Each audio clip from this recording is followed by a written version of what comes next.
नमस्कार, जय हिंद दोस्तों।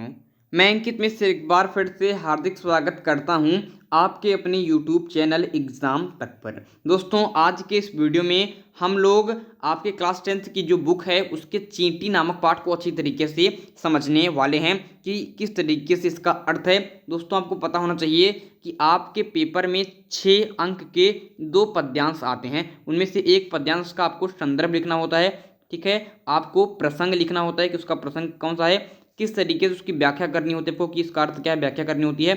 और आपको काव्यगत सौंदर्य लिखना होता है, ठीक है। तो इसके आपके काव्यगत सौंदर्य, तो इसके अंक निर्धारित होते हैं कि आपको आपके संदर्भ के 1 अंक, प्रसंग के 1 अंक, व्याख्या के 3 अंक और काव्यगत सौंदर्य के 1 अंक। तो इस तरीके से 6 अंक आपको मिलते हैं। तो इसी में आपको चींटी नामक पाठ को आज हम लोग समझने वाले हैं, जो प्रकृति के सुकुमार कवि सुमित्रानंदन पंत द्वारा रचित है। तो ध्यान से वीडियो को देखिएगा, लाइक कीजिएगा, चैनल को सब्सक्राइब कीजिएगा, क्योंकि क्लास 10th की पूरा सिलेबस यहाँ पर आपको कवर कराया जाएगा, ठीक है। भाई बात करते हैं सुमित्रानंदन पंत की, तो सन 1900 ईस्वी में इनका जन्म हुआ था और 77 वर्ष की आयु में 1977 ईस्वी में इनकी मृत्यु हो गई थी। ये छायावाद की बहुत ही प्रसिद्ध कवि रहे हैं, तो इस बात को याद रखिएगा। और इनकी प्रमुख कृतियों में आपको लोकायतन, वीणा, पल्लव, गुंजन, युगांत, युगवाणी, युगपथ, उत्तरा, ये इनकी महत्वपूर्ण रचनाएं हैं जो आपको पता होनी चाहिए। कभी हम लोग इनके जीवन परिचय को देखेंगे, लेकिन आज हमारा मुख्य उद्देश्य है कि चींटी वाले पाठ को अच्छी तरीके से समझना। तो अगर आप लोग साथ देंगे तो बहुत अच्छी तरीके से इसको पढ़ने वाले हैं। ध्यान से आप लोग देखिएगा, ठीक है, बहुत ही ध्यान से देखिएगा। तो यहाँ पर दोस्तों पहला पद्यांश है। सबसे पहले आप इसका शुद्ध उच्चारण कीजिए, देखिए इस तरीके से मेरे साथ कि चींटी को देखा वह सरल विरल काली रेखा, तमके तागे सी जो हिलडुल, चलती लघुपद पल पल मिलजुल, वह है पिपीलिका पाती, देखो ना किस भांति, काम करती वह शत शत, कन कन कन के चुनती अविरत। तो अगर आप लोग शुद्ध उच्चारण करेंगे तो आधा अर्थ आपको स्वयं समझ में आ जाएगा। तो भाई मान लीजिए ये पद आपके यही पद्यांश आपके पेपर में आ गया, तो सबसे पहले आपको क्या करना है, सबसे पहले आपको डालना है संदर्भ, और आपको लिखना है कि प्रस्तुत पद्यांश हमारी पाठ्य पुस्तक के काव्य खंड में, किस खंड में, आपके काव्य खंड के चींटी नामक शीर्षक से, किस शीर्षक से, चींटी नामक शीर्षक से उद्धृत है। यह कवि सुमित्रानंदन पंत द्वारा रचित युगवाणी, किससे, युगवाणी नामक काव्य संग्रह से उद्धृत है। तो इस तरीके से आपको पूरा संदर्भ व्यवस्थित रूप से लिखना है।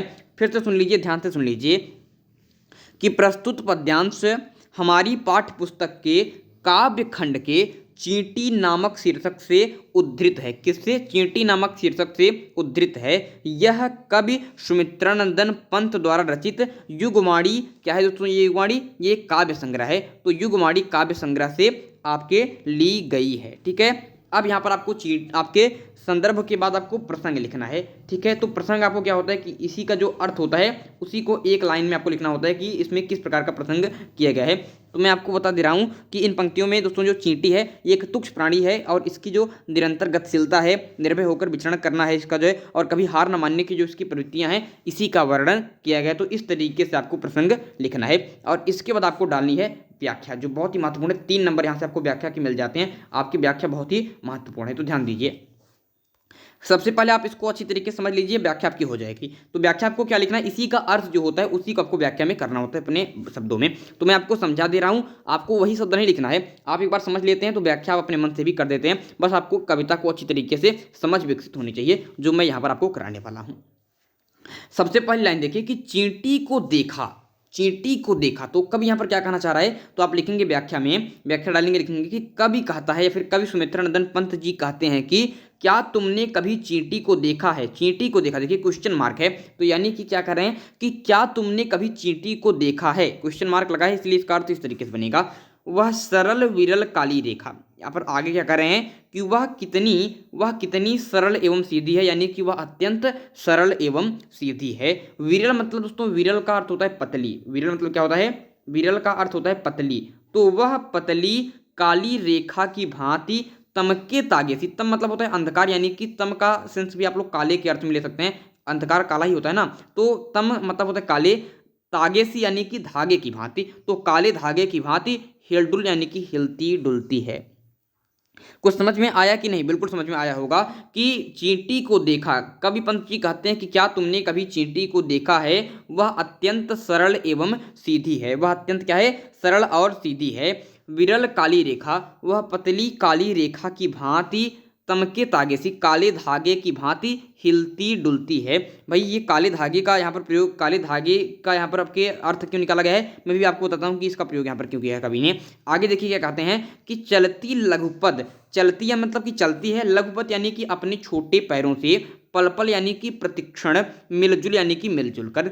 यहाँ पर कवि कहने का तात्पर्य है कि चींटियाँ जो होती हैं वो अपने छोटे कदमों से, छोटे पैरों से आपकी प्रतिक्षण मिलजुल कर पंक्ति बनाकर चलती हैं और देखने में कैसी लगती हैं, तो देखने में बिल्कुल तमके तागे से यानी काले धागे की भांति दिखती हैं। भी आप लोगों ने भी देखा होगा कि जो चींटियाँ होती हैं वो बिल्कुल आपके लाइन से चलती हैं। कभी आप लोगों ने देखा कि नहीं? बिल्कुल देखा होगा कि चींटियाँ जो होती हैं बिल्कुल आपके लाइन से चलती हैं और देखने में कैसी दिखती हैं? देखने में ऐसा लगता है जैसे कोई काला धागा पड़ा हो, जैसे काला धागा आपके सीधी में होता है, बिल्कुल काला होता है, वैसे ही इनकी पंक्तियां देखने में लगती हैं।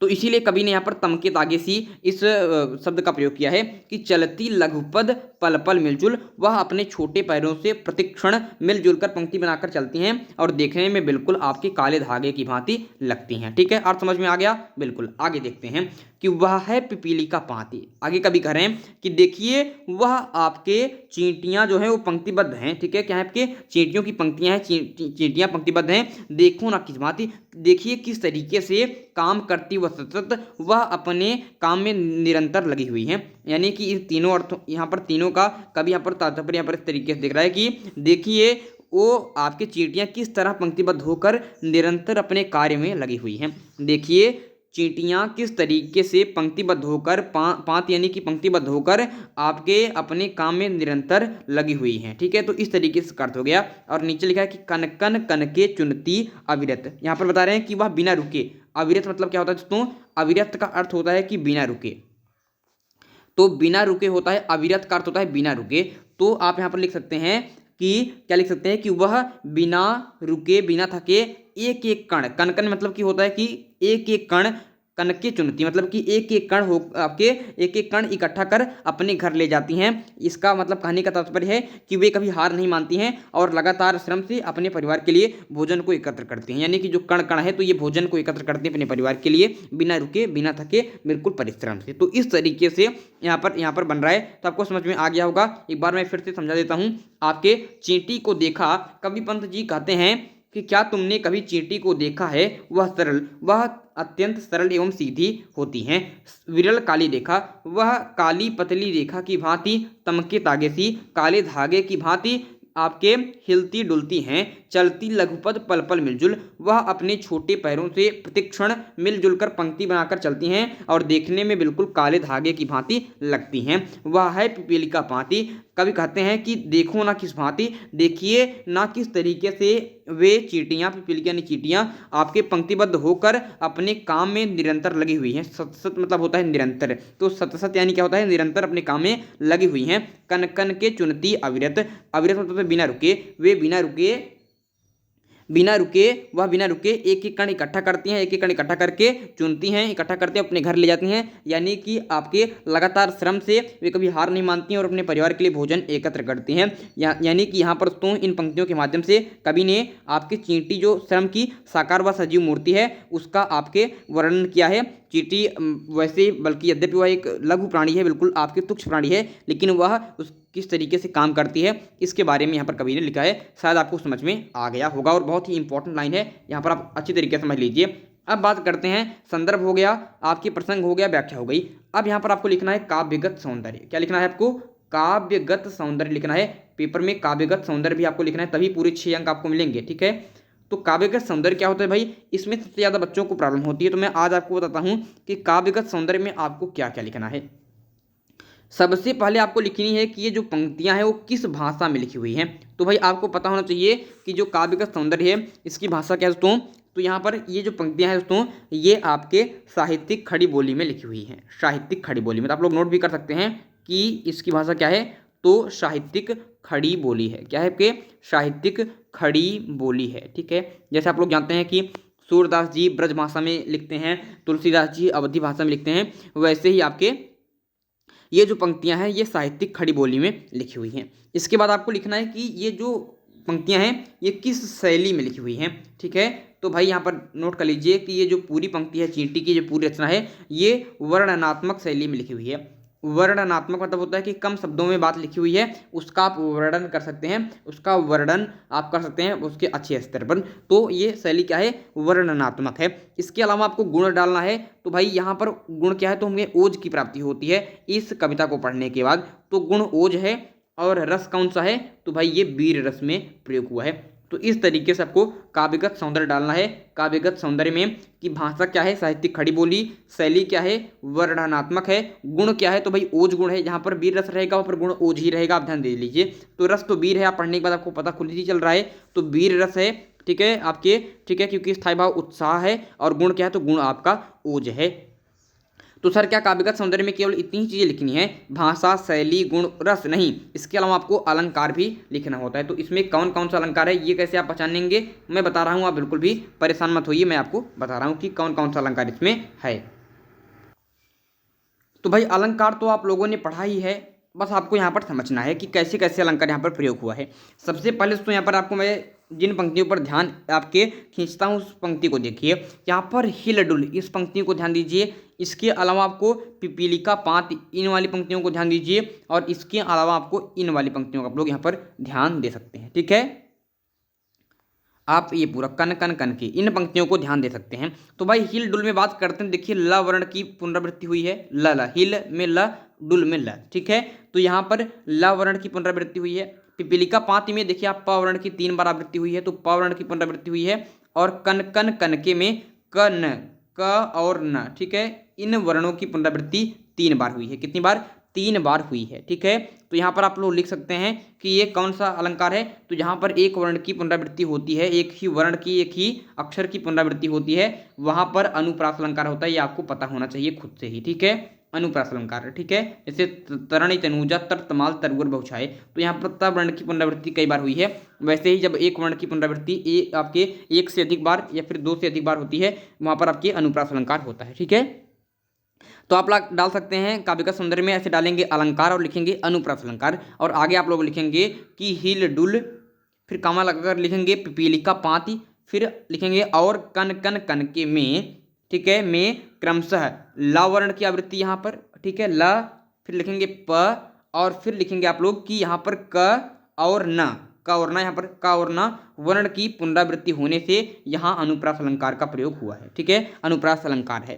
तो आप देख सकते हैं कि यहाँ पर ल, यहाँ पर प, यहाँ पर क और न वर्ण की पुनरावृत्ति हुई है, इसलिए यहाँ पर अनुप्रास अलंकार है। तो इस तरीके से डाल सकते हैं। इसके अलावा यहाँ पर दोस्तों उपमा अलंकार का प्रयोग हुआ है। किस अलंकार का, उपमा अलंकार का प्रयोग हुआ है। उसको भी देखिए कहाँ पर प्रयोग हुआ है। यहाँ पर ध्यान दीजिए कि तमके तागे सी और काली रेखा। तो काली रेखा आपके, काली रेखा जो दोस्तों आपके उपमेय है। उपमेय मतलब होता है जिसकी तुलना की जाए, और उपमान मतलब होता है कि जिससे तुलना की जाए। ठीक है, जैसे आपने कहा कि राम का मुख कमल के समान सुंदर है, तो राम की तुलना आप कर रहे हैं तो राम उपमेय है, और कमल से तुलना कर रहे हैं तो कमल आपके उपमान है। तो यहाँ पर दोस्तों जो उपमेय है यानी कि जो काली रेखा है, इसकी तुलना तमके तागे से यानी काले धागे से कर रहे हैं आप लोग। तो यहाँ पर दोस्तों उपमेय में उपमान की समानता को व्यक्त किया गया है कि जो उपमेय है इसमें उपमान की समानता है। कहाँ पर, तमके तागेसी और हिलडुल, आपके तमके तागेसी और काली रेखा में। तो आपके तमके तागेसी और काली रेखा, यहाँ उपमेय में उपमान की समानता को व्यक्त किया गया है, इसलिए यहाँ आपके उपमा अलंकार है। आप यहाँ देख सकते हैं। इसके अलावा दोस्तों आपके 2 अलंकार हो गया। इसके अलावा यहाँ पर पुनरुक्ति प्रकाश अलंकार का भी प्रयोग हुआ है। ठीक है, पुनरुक्ति प्रकाश अलंकार का प्रयोग हुआ है। भाई ये कौन सा अलंकार है, ठीक है, पुनरुक्ति प्रकाश अलंकार। दोस्तों यहाँ पर एक वर्ण की नहीं, एक शब्द की पुनरावृत्ति होती है, एक से अधिक बार एक शब्द आता है, तो वहाँ पर पुनरुक्ति प्रकाश अलंकार होता है। जैसे आप लोग यहाँ पर देख सकते हैं कि पल पल में, पल पल, पल जो शब्द है ये 2 बार आया। ठीक है, कन कन की बात करते हैं और कन कन में ये 2 वर्ण की बात करते हैं, तो इसमें एक ही शब्द की पुनरावृत्ति होने से यहाँ आपके पुनरुक्ति प्रकाश अलंकार है। ठीक है, पल पल और कन कन में एक ही शब्द की पुनरावृत्ति होने से यहाँ पुनरुक्ति प्रकाश अलंकार है। ठीक है, समझ में आ गया। तो 3 अलंकार मैंने आपको दिखा दिए कि यहाँ पर अनुप्रास अलंकार का प्रयोग हुआ है, एक वर्ण की पुनरावृत्ति हुई है। यहाँ पर उपमा अलंकार का प्रयोग हुआ है कि जो आपके काले धागे की तुलना आपके काली रेखा की तुलना काले धागे से की गई है। और यहाँ पर पुनरुक्ति प्रकाश अलंकार है, तो पुनरुक्ति प्रकाश अलंकार है, एक शब्द की पुनरावृत्ति यहाँ पर हुई है, पल पल और कन कन की। ठीक है, इस तरीके से आपको काव्यगत सौंदर्य लिखना है, जिसमें आपको भाषा जाननी है, साहित्यिक खड़ी बोली, जहाँ पर आपको शैली जाननी है, जैसे यहाँ पर वर्णनात्मक शैली है, यहाँ पर आपको गुण जानना है, जैसे ओज गुण है, यहाँ पर आपको रस जानना है, जैसे वीर रस है, और यहाँ पर आपको ठीक है अलंकार जानना है। मैंने आपको दिखा दिया है कि कौन कौन से अलंकार है। और इस तरीके से अगर आप लोग ठीक है संदर्भ, प्रसंग, व्याख्या, काव्यगत सौंदर्य लिखेंगे, तो अगर आपकी हैंडराइटिंग बहुत बढ़िया है, अब बहुत अच्छी नहीं भी है, तब भी आपको 6 के 6 नंबर पूरे मिलने वाले हैं। लेकिन भाई आप लोग हैंडराइटिंग को भी सुधारने में काम कीजिए, क्योंकि अधिक अंक प्राप्त करने में आपकी हैंडराइटिंग भी बहुत ही महत्वपूर्ण भूमिका निभाएगी। ठीक है, इस बात को ध्यान दीजिए। और इस तरीके से अगर आप लोग लिखेंगे तो पूरे के पूरे नंबर आपको मिलेंगे, इसमें कोई दो राय आपकी नहीं है। ठीक है, अब यहाँ पर पद्यांश नंबर 2 की तरफ चलते हैं। किसकी तरफ चलते हैं? पद्यांश 2 की तरफ चलती हैं। ठीक है, तो आपके यहाँ पर यही कविता का पद्यांश 2 है कि गाय चराती धूप खिलाती बच्चों की निगरानी करती, लड़ती अरि से तनिक न डरती, दल के दल सेना संवारती, घर आंगन जनपथ बुहारती। तो यहाँ पर भाई आपके मान लीजिए कि पहला वाला पद्यांश नहीं आया, पद्यांश नंबर 2 आ गया आपके पेपर में, तो यहाँ पर आपको संदर्भ क्या लिखना है? तो जो पिछली बार संदर्भ था बिल्कुल सेम वही संदर्भ आपको लिखना है कि प्रस्तुत पद्यांश हमारे काव्य खंड के चेटी नामक शीर्षक से उद्धृत है। यह कवि सुमित्रानंदन पंत द्वारा रचित युगवाणी आपके काव्य संग्रह से ली गई है। ठीक है, प्रसंग आपको क्या लिखना है दोस्तों? तो प्रसंग यहाँ पर आपको थोड़ा सा आपको बदल देना है प्रसंग। ठीक है, प्रसंग आपको थोड़ा बदल देना है। यहाँ पर आपको प्रसंग में लिखना है कि चींटियों की जो कर्मठता के स्वरूप का चित्रण किया गया है, कि वो कितनी कर्मठ है, अपने काम में कितनी तल्लीन है, तो उनकी कर्मठता का चित्रण किया गया है। आप ऐसे भी लिख सकते हैं यहाँ पर प्रसंग। और फिर आपको डालना है व्याख्या। तो बताते हैं कि इसका अर्थ क्या है, व्याख्या क्या है।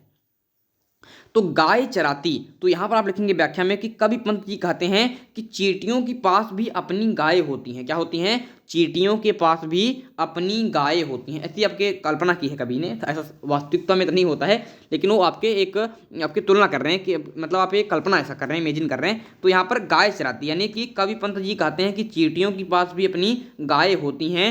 ठीक है, वे क्या करती हैं? तो वह अपनी गायों को चराती हैं। क्या करती हैं? वह अपनी गायों को चराती हैं, धूप खिलाती, उन्हें यथा समय धूप दिलाती हैं, बच्चों की निगरानी करती, ये अपने बच्चों की देखभाल भी करते हैं। निगरानी यानी कि देखभाल भी करती हैं। ठीक है, निगरानी यानी कि देखभाल भी करती हैं। तो यहाँ पर क्या करें कि कवि पंत जी कहते हैं कि चींटियों के पास भी अपनी गाय हैं, वे अपनी गायों को चराती हैं, उन्हें धूप खिलाती हैं यानी कि उन्हें यथा समय धूप दिलाती हैं, और क्या करते हैं और आपके ये अपने बच्चों की जो है उनकी भी देखभाल करते हैं, उनकी भी निगरानी रखती हैं यानी कि उनकी भी देखभाल करती हैं।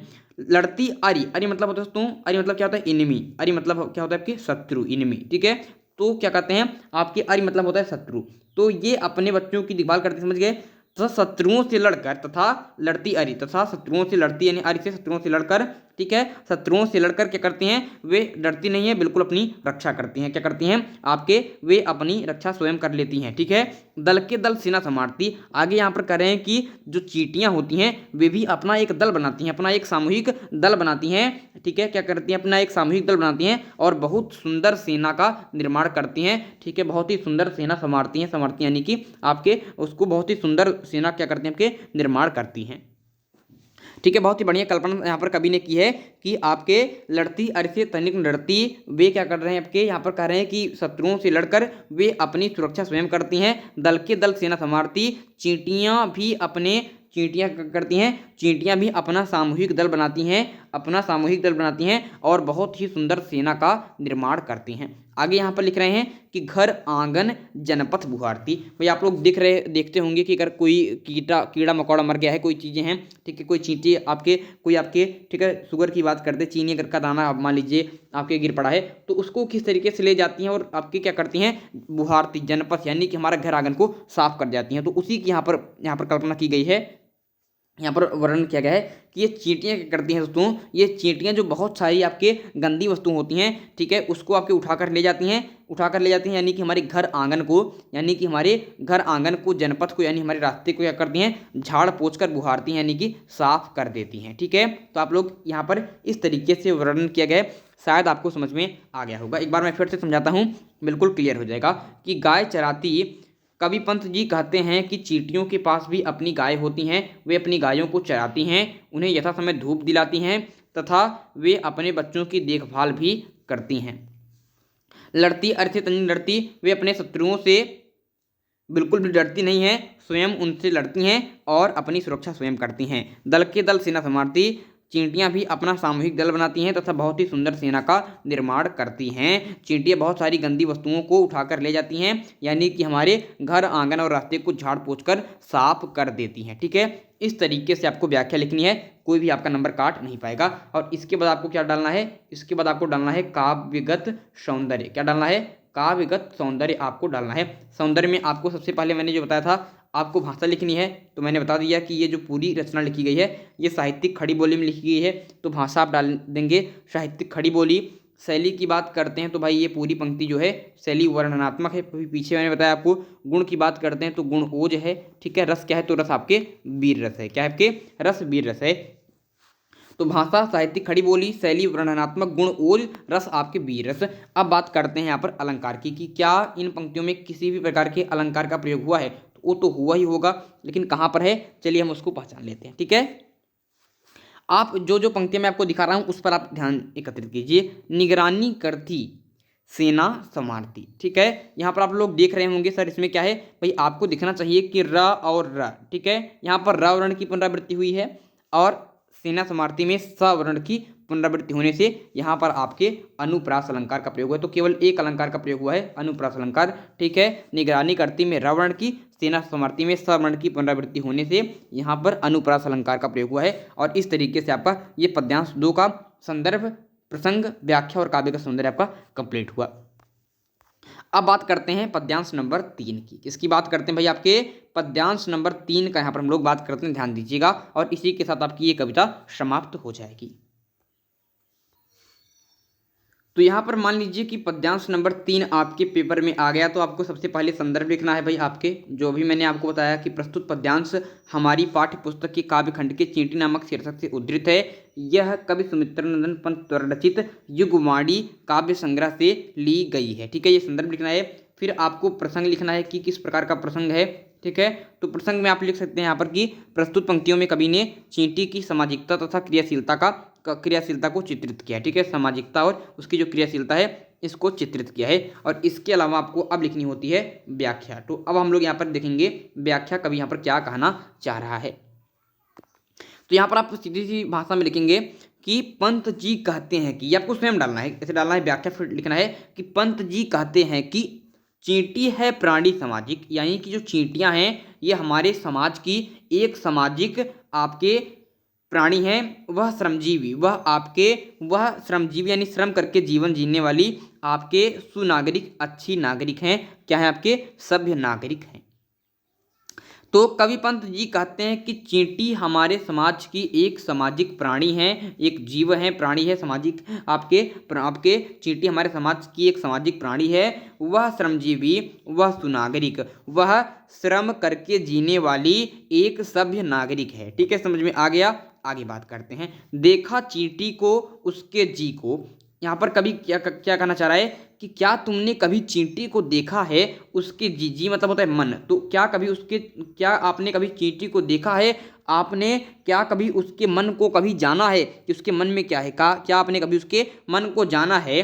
ठीक है, भूरे बालों की सी कतरन, छिपा नहीं उसका छोटापन। भाई यहाँ पर आपके कवि यहाँ पर कह रहे हैं कि भूरे बालों की सी कतरन, यहाँ पर उपमा अलंकार है कि कभी जो है आपके क्या करता है, आपके कभी यहाँ पर तो चींटी की तुलना कर रहा है कि जो भूरे बाल की एक छोटी सी कतरन होती है उसकी भांति ही कभी आपके चींटी इतनी छोटी है। तो यहाँ पर क्या कहना चाह रहा है कि उसका जो शरीर है ये भूरे बालों की सी कतरन जैसे लगता है। उसका छोटापन, उसका लघुपन, उसकी आकृति में इतना जो छोटी है वो किसी से छिपा नहीं है, छिपा नहीं उसका छोटापन। वह समस्त पृथ्वी पर निर्भय विचरण करती श्रम में तन्मय। लेकिन आपके चींटी इतनी तुच्छ प्राणी है, इतनी छोटी प्राणी है, बिल्कुल आपके भूरे बालों की कतरन जैसी लगती है उसका शरीर। ठीक है, वह बिल्कुल आपकी इतनी छोटी है, उसके बाद भी वह संपूर्ण पृथ्वी पर निडर होकर क्या करती है, आपके जीवन को व्यतीत करती है, विचरण करती है और सदैव श्रम में तन्मय यानी कि तल्लीन रहती है। तो यहाँ पर दिखा रहे हैं कि वह समस्त पृथ्वी पर निर्भय विचरण करती श्रम में तन्मय, वह जीवन की चिनगी अक्षय। यहाँ पर ध्यान दीजिए कि वह जीवन की चिनगी मतलब होता है चिंगारी, अक्षय मतलब होता है कि कभी नष्ट ना होने वाली। कभी नष्ट ना होने वाली, यानी कि कभी यहाँ पर कह रहा है कि यहाँ पर कभी क्या कह रहा है कि आपके बात करते हैं चींटी की, तो चींटी कभी ना खत्म होने वाली चिंगारी के समान है, कभी ना खत्म होने वाली चिंगारी के समान है। वह भी क्या देही है, तिल सी, उसका शरीर बिल्कुल तिल के कण के समान क्या है, उसका शरीर जो है तिल के समान लघु है, छोटा है। ठीक है, वह भी देही मतलब शरीर, तिल सी यानी तिल का जो कण होता है, ठीक है, तिल के समान आपके उसका शरीर बहुत ही छोटा है। ठीक है, यहाँ पर बता रहे हैं, आगे कह रहे हैं कि प्राणों की रिलमिल झिलमिल सी, प्राणों की रिलमिल झिलमिल सी, यानी कि वह प्राणों की चमक रिलमिल मतलब चमक, झिलमिल यानी कि झलमलाहट के समान है।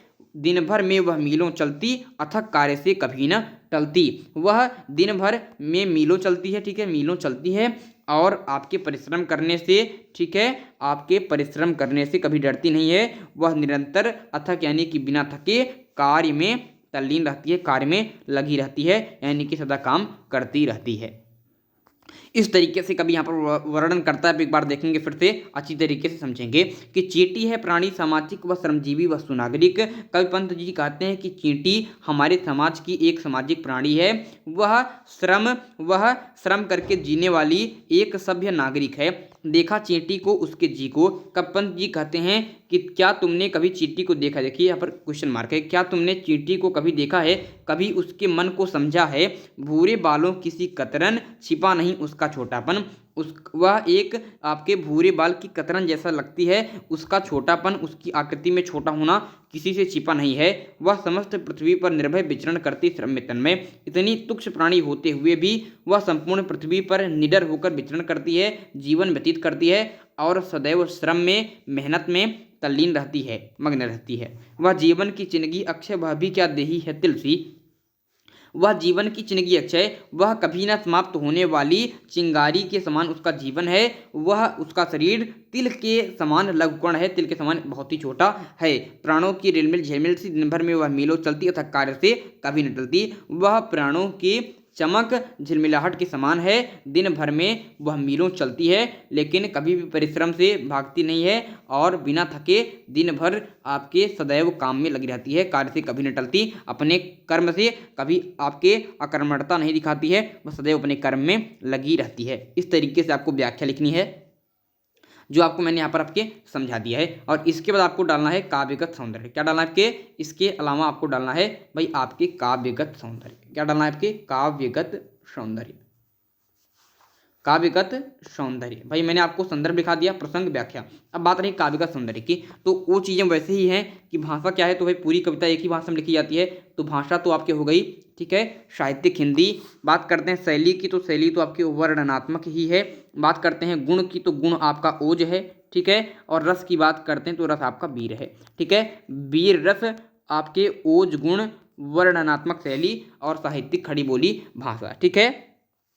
बस आपको अलंकार में थोड़ा चेंज करना है और देखना है कि यहाँ पर किस अलंकार का प्रयोग हुआ है। तो केवल एक अलंकार जो मैंने अभी आपको बताया भी था, ठीक है, जो मैंने अभी आपको बताया भी था कि यहाँ पर भूरे बालों की सी कतरन, यहाँ पर सी का प्रयोग हो जाए, जान लीजिए कि उपमा अलंकार आ गया है, तो भूरे बालों की सी कतरन। और यहाँ पर एक और देखिए कि तिलसी, यहाँ पर भी सी का प्रयोग है, तो क्या है इसमें उपमेय में उपमानता की समानता को प्रकट किया गया है, ठीक है। जो उपमेय है, इसमें जो उपमान है, इसकी समानता, ठीक है, इसकी समानता को प्रकट किया गया है और इसलिए यहाँ पर उपमा अलंकार है। बस आपको अलंकार में उपमा अलंकार डालना है कि भूरे बालों की सी और तिलसी में उपमेय में उपमान की समानता का, ठीक है, समानता को प्रकट किया गया है, इसलिए यहाँ उपमा अलंकार है। और इस तरीके से आपका काव्यगत सौंदर्य समाप्त हो जाएगा, ठीक है। तो इसका भी संदर्भ, प्रसंग, व्याख्या, काव्यगत सौंदर्य हो गया, इसका भी और इसका भी। तो ये आपकी पूरी कविता थी, मैंने आपको बहुत ही अच्छी तरीके से यहाँ पर आपके पूरी कविता को समझा दिया है। भाई बात करते हैं यहाँ पर, तो आपके अध्याय नंबर 5 में 2 पार्ट थे। एक पार्ट आपका चींटी था, एक था चंद्रलोक में प्रथम बार। तो चींटी इस बार है, चंद्रलोक में प्रथम बार। 30% सिलेबस रिड्यूस हुआ है, तो वो कट गया है। आने वाले सालों में अगर ये आएगा तो हम लोग उसको पढ़ा देंगे, ठीक है। अब यहाँ पर ध्यान दे लीजिए, भाई पूरे पाठ में आपको एक पाठ पद है, धनुष भंग वन पथ पर सवैये कवित भक्ति नीति, इसमें एक भी नहीं कटा है। आपके अध्याय नंबर 5 में चंद्रलोक में प्रथम बार कट गया है, ठीक है। अध्याय नंबर 6 में वर्षा सुंदरी के प्रति कट गया है। अध्याय नंबर 8 में जवानी कट गया है, अब अध्याय 11 में नदी और अध्याय 12 में युवा जंगल कट गया। तो इसके अलावा हम सारे पाठ को आपके हल करेंगे। आने वाले वर्षों में अगर इन पाठों को जोड़ दिया जाता है तो हम उन वर्षों में उसको भी कंप्लीट कर लेंगे। कक्षा 10 की आपको बहुत अच्छी तरीके से पूरा सिलेबस को कराया जाएगा। और अगर आपको कोई डाउट इस क्लास में होता है तो आप यहाँ पर कमेंट कर सकते हैं। और हमने आप लोगों के लिए एक विशेष प्रकार का व्हाट्सअप ग्रुप बना दिया है। व्हाट्सअप ग्रुप की लिंक हमने डिस्क्रिप्शन बॉक्स में दी है, जाकर आप व्हाट्सअप ग्रुप को ज्वाइन कर लीजिए और वहाँ भी अपनी समस्या को हमसे डायरेक्टली पूछ सकते हैं। व्हाट्सअप ग्रुप में अपने बच्चों के साथ साझा कर सकते हैं। वीडियो को लास्ट तक देखने के लिए बहुत बहुत धन्यवाद। अगली वीडियो में एक नए पाठ के साथ ऐसे ही शानदार व्याख्या प्रसंग और आपके संदर्भ के साथ फिर होगी मुलाकात। तब तक के लिए मुझे दीजिए इजाज़त। और हाँ, कमेंट बॉक्स में बताइएगा कि आगे आप कौन से पाठ को पढ़ना चाहते हैं। वीडियो को लास्ट तक देखने के लिए बहुत बहुत धन्यवाद। Bye bye. आपका दिन शुभ हो, मंगलमय हो।